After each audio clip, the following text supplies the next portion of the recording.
Intrați, intrați, nu vă sfiți. Aveți curajul să-l cunoașteți pe Dracula, adevăratul prinț al întunericului. Salut! Ne aflăm la capătul celei de-a treia zile de festival aici la Timișoara, zi care ne-a propus înainte de toate un spectacol cu totul și cu totul special, partea a treia a trilogiei despre România numai de bine, a Anei Mărgineanu și a lui Peca Ștefan, Târgoviște de jucărie. Aveți să-mi dați, vă rog frumos, 1000 de lei? Aveți să-mi dați, vă rog frumos, 1000 de lei? N-aveți 1000 de lei? Veniți pregătiți cu 1000 de lei și vă fac o tură prin orașul meu. În Târgoviște de jucărie, fix la teatrul ăla de la mijlocul distanței dintre Mici și locul unde l-au împușcat pe Nicolae Ceaușescu. Am fost foarte curios să văd a treia parte a unui proiect inițiat de regizoarea Ana Mărgineanu și dramaturgul Peca Ștefan, dedicat României sau descoperirii României prin intermediul miturilor unor orașe din România. Este un proiect care a demarat la Baia Mare cu un spectacol foarte bine articulat, a continuat la Piatra Neamț. E timpul să pleci și ușa se închide. Ce simplu ar fi fost să îți spun să mai stai. Ți-e dor să o mai asculți pe Mihaela Runceanu? Te poți întâlni cu stafia ei numai în Târgoviște de jucărie. Autorii au folosit o formulă itinerantă, să zicem, adică spectatorii sunt grupați în holul teatrului, în cazul de față.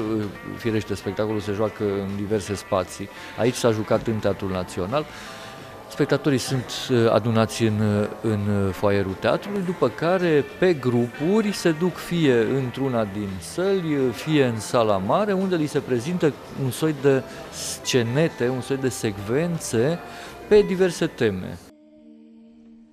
De când eram mică, îmi imaginam cum ar fi să fac lucrurile să apară, să zboare, să dispară.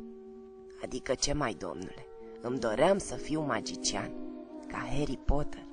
Felul în care a fost conceput spectacolul e bun. Adică ideea asta de a itinera ca și când ai traversa un oraș, descoperind pe măsură ce mergi dintr-un cartier în altul diverse povești, mi s-a părut un concept bun. Problema a fost cu scenetele în sine, care nu prea aveau substanță, adică erau mai degrabă niște sketch-uri destul de inconsistente. Ori asta m-a făcut să fiu mai puțin entuziasmat de acest spectacol, deși sunt un partizan al proiectului pe care Ana Mărgineanu și Peca îl desfășoară și sper că următoarele secvențe din acest ciclu să fie bune, mai bune decât acest Târgoviște pe care, nu știu, l-am simțit un pic însăilat. Pe de altă parte, în secțiunea Student Show a festivalului am avut ocazia să vedem un spectacol al studenților de la UNATC, un spectacol extrem de bine articulat și extrem de bine jucat, Jocuri în curtea din spate. Nu știu unde să încep.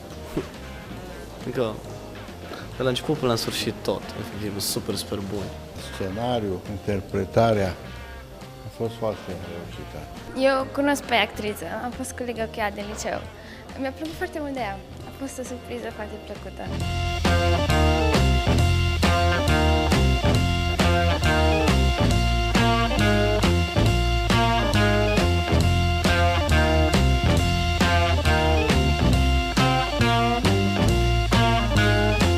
Un spectacol despre trauma provocată unei fete care acum are 16 ani, de un viol colectiv pe care l-a suferit la vârsta de 14 ani.